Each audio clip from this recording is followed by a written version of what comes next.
Baik, Assalamualaikum warahmatullahi wabarakatuh. Jadi di sini kami dari kelompok 4 akan mempresentasikan hasil dari kelompok kami, yaitu chapter 8 Using Simulation Models for Financial Engineering. Di mana di sini ada Wahyu Ahmad Hasan, Tatia Latifah Karimah, Suryani, Hiram Abdullah, dan Tri Reski Rahmadani Tamrin. Next. Di sini kami memiliki 4 topik. Yang pertama itu introduction, di mana berisi tentang understanding the geometric Brownian motion model. Kemudian yang kedua itu application-nya. Kemudian yang ketiga models, dan terakhir itu summary. Next. Yang pertama itu technical requirement yang akan dijelaskan oleh Saudari Suryani. Untuk Saudari Suryani saya persilahkan. Oke, selanjutnya yang pertama, dalam bab ini kita akan belajar bagaimana menggunakan model simulasi untuk rekayasa keuangan. Di dalam untuk memahami topik ini, pengetahuan dasar aljabar dan pemodelan matematika dibutuhkan. Untuk bekerja dengan kode Python dalam bab ini, Anda memerlukan file-file berikut. Yang pertama itu standar Brownian motion, Amazon Stack Monte Carlo simulation, dan value at risk. Next. Nama Brownian berasal dari ahli botani Skotlandia Robert Brown yang pada tahun 1827 mengamati di bawah mikroskop bagaimana partikel serbuk sari yang tersuspensi dalam air bergerak terus-menerus secara acak dan tidak terduga. Pada tahun 1905, Einstein yang memberi interpretasi molekuler dari fenomena gerakan yang diamati oleh Brown, dia menyarankan bahwa gerakan partikel dapat dijelaskan secara matematis dengan asumsi bahwa berbagai lompatan itu disebabkan oleh tumpukan acak partikel serbuk sari dengan air molekul. Next. Ada berbagai cara untuk membangun model gerak Brown dan berbagai ekuivalennya. Definisi gerak Brown. Mari kita mulai dengan definisi Brownian standar gerak atau proses Wiener. Sifat-sifat penting dari gerak Brown standar termasuk berikut ini. Yang pertama, gerak Brown standar dimulai dari 0. Yang kedua, gerak Brown standar mengambil jalur kontinu. Yang ketiga, kenaikan yang dialami oleh proses Brown adalah independen. Dan yang keempat, kenaikan yang dialami proses Brown dalam selang waktu. DT menunjukkan A distribusi Gaussian dengan rata-rata sama dengan 0 dan varian sama dengan selang waktu. Next. Selanjutnya, setelah memilih dua instan T dan S, variabel acak mengikuti distribusi normal dengan min dan varian 2 yang dapat kita nyatakan menggunakan persamaan berikut. Hipotesis normalitas sangat penting dalam konteks transformasi linear. Di dalam faktanya, gerak Brown standar mengambil namanya dari jenis distribusi yang sebuah distribusi normal standar dengan parameter F sama dengan 0 dan 2 sama dengan 1. Oleh karena itu, dapat kita katakan bahwa gerak Brown Y dengan min dan varian satuan dapat direpresentasikan sebagai transformasi linear dari gerak Brown standar menurut kepersamaan berikut. 204 menggunakan model simulasi untuk rekayasa keuangan. Titik lemah persamaan ini terletak pada kenyataan bahwa probabilitas bahwa yes mengasumsikan nilai negatif adalah positif. Sebenarnya karena Z dicirikan oleh peningkatan independen yang dapat mengasumsikan tanda negatif, risiko negatif dari Y tidak 0. Sekarang perhatikan gerak Brown atau proses linear untuk Waktu yang cukup singkat interval, kenaikan sangat kecil dari proses ini diperoleh dalam bentuk berikut. Persamaan sebelumnya dapat ditulis ulang sebagai berikut. Proses ini tidak terbatas dalam variasi dan oleh karena itu tidak dapat dibedakan dalam konteks analisis klasik, bahkan yang sebelumnya cenderung tak terhingga untuk interval dt. Next. Proses Winier dapat dianggap sebagai kasus batas dari jalan acak. Posisi partikel pada saat n akan diwakili oleh persamaan berikut. Pada rumus sebelumnya, kita dapat mengamati hal berikut. Yn adalah nilai berikutnya dalam perjalanan, Yn-1 adalah pengamatan pada fase waktu sebelumnya, Zn adalah fluktuasi acak dalam langkah itu. Jika n bilangan acak, Zn memiliki min sama dengan 0 dan varian sama dengan 1. Maka untuk setiap nilai n, kita dapat mendefinisikan proses stokastik menggunakan persamaan berikut. Rumus sebelumnya dapat digunakan dalam proses berulang untuk nilai n yang sangat besar. Kita dapat menulis sebagai berikut. Next.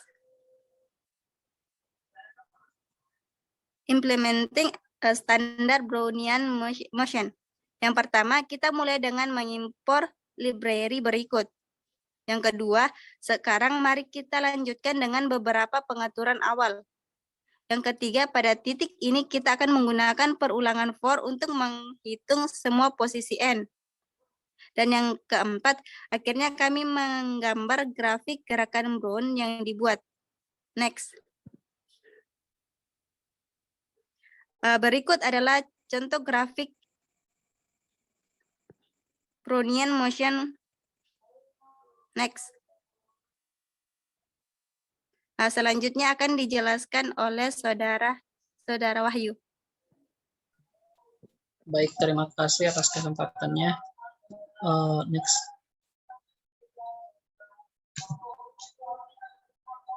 Nah, di sini kita menggunakan metode Monte untuk prediksi harga saham. Yang pertama itu kita memperhatikan di antaranya itu kita memperhatikan saham. Jadi apa itu saham? Jadi saham itu tanda penyetaraan modal orang ke pihak perusahaan atau PT itu, sehingga pihak tersebut memiliki klaim atas pendapatan aset. Kemudian yang kedua itu investor. Jadi investor ini adalah orang yang menanam saham pada perusahaan. Kemudian yang ketiga itu prediksi. Jadi dalam memprediksi harga saham ada dua jenis analisa yang biasa digunakan. Yang pertama itu analisa fundamental dan yang kedua itu analisa teknikal. Analisa fundamental itu biasanya dia didasarkan oleh kondisi dari perusahaan itu, biasanya dipakai untuk menanam saham dalam jangka waktu yang panjang. Sedangkan analisa teknikal itu adalah analisa yang berdasarkan dari data-data yang harga historisnya. Jadi misal dalam bulan 1 ke bulan 5 dilihat pasar sahamnya, analisa teknikal ini biasanya digunakan untuk trading. Next itu metode. Metode itu jadi sebelumnya maaf. Jadi di sini metode kita yang gunakan pada kesempatan kali ini yaitu metode Monte Carlo, di mana metode Monte Carlo ini mengasumsikan bahwa return berdistribusi normal dan menghendaki percobaan berulang kali melalui pembangkitan nilai acak sehingga didapatkan nilai random pada probabilitas frekuensi tertentu. Next. Jadi menjelajahi tren harga saham Amazon. Next. Jadi di sini mengembangkan model simulasi saham salah satu perusahaan paling terkenal di dunia yaitu Amazon, didirikan oleh Jeff Bezos pada tahun 1990-an dan merupakan salah satu perusahaan pertama di dunia yang menjual produk melalui internet. Nah, saham Amazon telah terdaftar di bursa saham sejak tahun 1997 dengan simbol AMZN. Nilai historis saham AMZN dapat diperoleh dari berbagai situs di internet yang telah terhubung dengan pasar saham selama 10 tahun terakhir. Contohnya sebagai berikut. Next.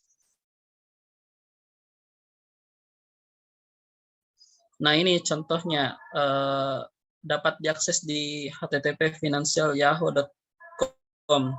Kemudian Amazon. Next. Nah, ini kita menggunakan Python untuk mendapatkan melalui metode Monte Carlo. Jadi tadi itu secara matematikanya, sekarang kita melalui cara metode secara di Python begitu. Jadi yang pertama kita import library di mana di sini ada NumPy, Pandas, Matplotlib, Skippy, kemudian Pandas dan Matplotlib untuk register. Next. Nah, di sini kita mengimpor data dari file CSV atau file Excel yang telah kita download di situs tadi. Next. Di sini kita mengekstrak informasi awal. Jadi di sini ada diketik print amzn data.info. Nah, .info itu untuk mengetahui info dari data CSV yang tadi diimport. Next. Di sini kita print amazn data.head, di mana di sini kita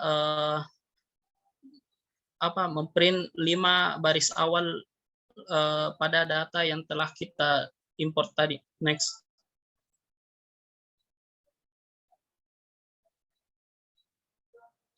Next. Di sini 5 data terakhir. Di sini mencetak statistik dasar. Jadi di sini ada account mean atau nilai tengah, kemudian min 25%, 50%, 75% dan max. Next. Di sini kita gambarkan hasil yang telah kita import tadi. Jadi hasilnya itu dapat kita lihat di sini terjadi peningkatan signifikan yang dialami saham Amazon selama 10 tahun terakhir. Perlu dicatat bahwa saham mulai naik pada tahun 2015 dan mengalami kenaikan yang signifikan mulai dari tahun itu. Next.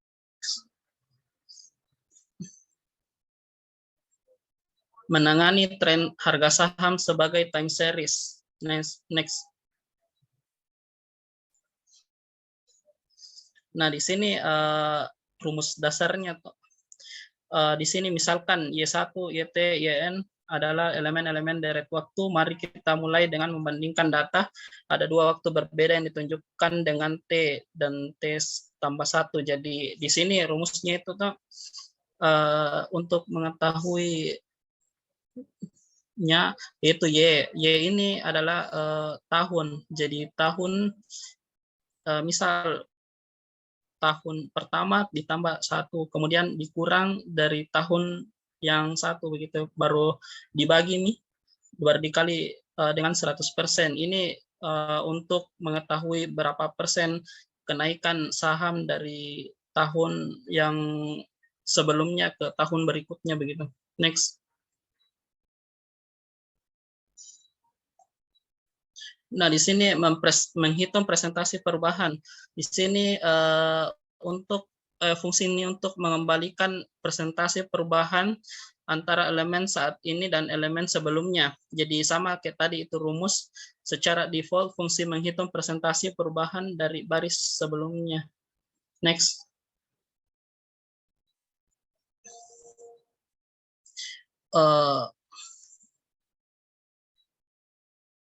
Nah, ini hasilnya. Next.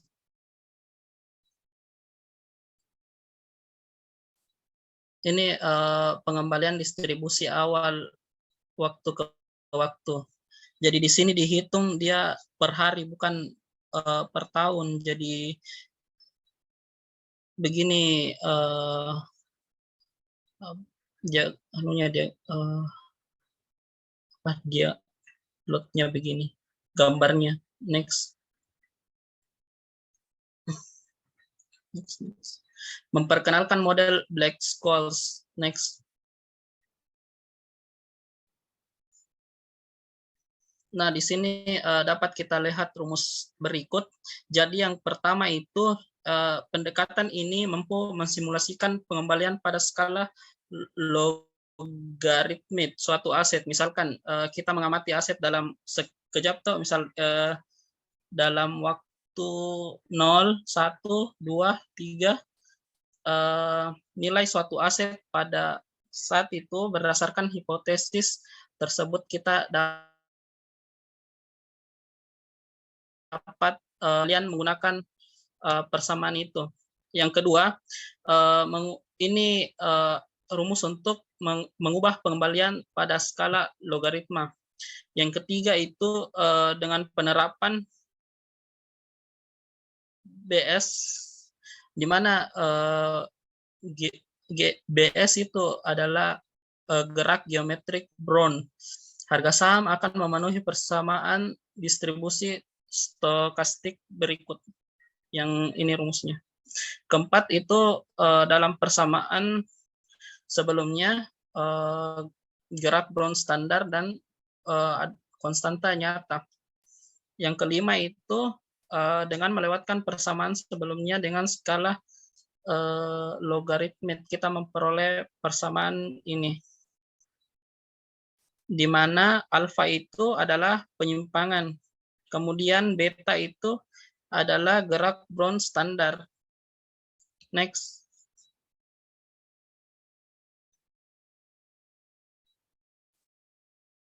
Next. Penerapan simulasi Monte Carlo. Next. Nah, di sini kita dapat menggunakan yang pertama itu dengan menggunakan model BS dan dibahas bagian sebelumnya.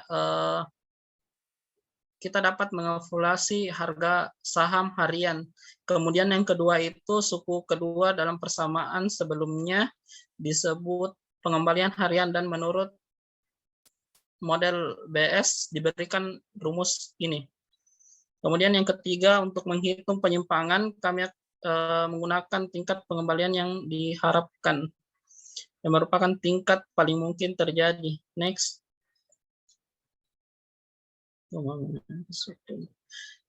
Ini untuk menghitung mean, var, dan STD, di mana mean itu nilai rata-rata, var itu adalah penyebaran distribusi, kemudian STD itu adalah simpangan baku. Next.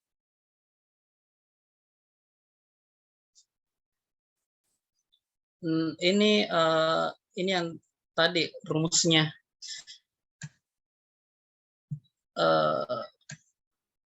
Gerak Brown penyimpangan mengembalikan perubahan tahunan dalam nilai yang diharapkan dan mengkompensasi asimetri dan hasil yang dengan gerak Brown lurus. Next. Ini memasukkan nilai interval dan iterasi. Next. Di sini memasukkan nilai random. Jadi pengembalian harian itu dinyatakan sebagai harga penutupan hari sebelumnya. Pengembalian positif berarti saham telah tumbuh nilainya, sedangkan apabila dia pengembaliannya negatif maka mengalami kerugian begitu. Next. Di sini mengembalikan harga, jadi hal pertama yang harus dilakukan adalah memulihkan titik awal simulasi kita. Jadi kita di sini .ilog 0, jadi dia kembali ke array 0 begitu. Nah, di sini yang kedua itu fungsi ilog itu untuk mengembalikan bilangan bulat murni menggunakan pengindeksan berbasis lokasi untuk pemilihan. Yang ketiga itu ns nanti zero, like ini berfungsi untuk mengembalikan array 0 dengan bentuk dan tipe yang sama dengan array yang diberikan. Next. Ini memasukkan nilai random. Jadi kita memakai rumus yang tadi. Next. Jadi di sini menampilkan grafiknya. Ini setelah ditampilkan grafiknya seperti ini. Jadi untuk yang ketiga yaitu model akan dijelaskan oleh Tri Reski Rahmawati. Saya persilahkan. Baik, terima kasih atas kesempatan yang diberikan. Jadi langsung saja, di sini saya akan membahas mengenai menggunakan varian sebagai risk measure. Next. Jadi keuntungan dari portofolio yang terdiversifikasi dalam hal risiko dan nilai yang diharapkan memungkinkan kita menemukan alokasi yang tepat untuk sekuritas. Nah, tujuannya adalah untuk mendapatkan nilai harapan tertinggi pada risiko yang sama atau meminimalkan risiko memperoleh nilai harapan yang sama. Untuk mencapai hal tersebut, perlu ditelusuri konsep risiko kembali ke kuantitas yang terukur, yang umumnya disebut sebagai varians. Oleh karena itu, dengan memaksimalkan nilai ekspektasi pengembalian portofolio untuk setiap tingkat varians, dimungkinkan untuk merekonstruksi kurva yang disebut batas efisien, yang menentukan nilai ekspektasi maksimum yang dapat diperoleh dengan sekuritas yang tersedia untuk pembangunan portofolio untuk setiap tingkat risiko. Next. Kemudian memperkenalkan value at risk metric. Next. Jadi risk measure yang telah banyak digunakan selama lebih dari dua dekade adalah value at risk atau VAR. Dengan adanya value at risk ini tidak terlepas dari kebutuhan lembaga keuangan yang semakin besar untuk mengelola risiko sehingga mampu mengukurnya. Nah, hal ini disebabkan struktur pasar keuangan yang semakin kompleks. Dalam konteks keuangan, value at risk adalah perkiraan dengan interval kepercayaan seberapa tinggi kerugian sekuritas atau portofolio di setiap cakrawala waktu. Value at risk oleh karena itu berfokus pada bagian maksudnya untuk kerugian dari distribusi pengembalian di mana peristiwa dengan probabilitas realisasi rendah berada. Nah, VAR adalah tingkat kerugian yang tidak akan dilampaui dengan probabilitas yang diberikan oleh interval kepercayaan. Next. Jadi ini adalah contoh dari value at risk dengan grafiknya. Nah, di sini contohnya adalah value at risk sebesar 1 juta euro selama setahun dengan tingkat kepercayaan 95%. Berarti bahwa kerugian maksimum untuk portofolio untuk tahun berikutnya adalah 1 juta euro dalam 95% kasus. Tidak ada yang memberitahu kita apa yang terjadi pada 5% kasus yang tersisa. Jadi ini adalah gambaran distribusi probabilitas pengembalian portofolio dengan indikasi nilai value at risk. Next. Jadi value at risk adalah memiliki dua fungsi dari dua parameter. Yang pertama itu time horizon dan yang kedua adalah level of confidence. Next. Jadi ada 3 karakteristik pada value at risk. Yang pertama yaitu tidak mendeskripsikan kehilangan yang buruk. Kemudian value at risk juga tidak mengatakan tentang distribusi kehilangan mengenai probabilitas realisasi rendah. Kemudian yang ketiga yaitu value at risk adalah subjek untuk sampling error. Next.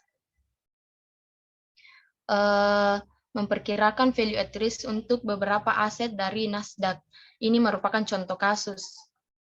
Next. Jadi Nasdaq atau National Association of Securities Dealers Association adalah salah satu indeks pasar saham yang paling terbesar di dunia. Nah, ini adalah indeks yang mewakili saham-saham sektor teknologi di Amerika Serikat.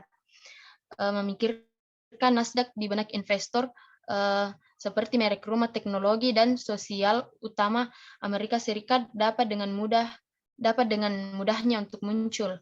Nah, perusahaan seperti Google, Amazon, Facebook, dan banyak lainnya. Jadi semua itu tercakup dalam daftar Nasdaq. Next. Nah, contoh kasus. Bagaimana memulihkan data kutipan dari 6 perusahaan yang terdaftar di Nasdaq. Dan kemudian kita akan menunjukkan bagaimana memperkirakan risiko yang terkait dengan pembelian portofolio saham sekuritas ini. Next. Jadi untuk langkah-langkahnya itu yang pertama dimulai dengan mengimpor library. Di sini ini adalah contoh kode program yang digunakan, di mana dia menggunakan datetime, numpy, pandas data reader, matplotlib, dan skippystats. Next. Kemudian yang kedua yaitu mengatur saham yang ingin dianalisis dengan mendefinisikannya dengan ticker. Next.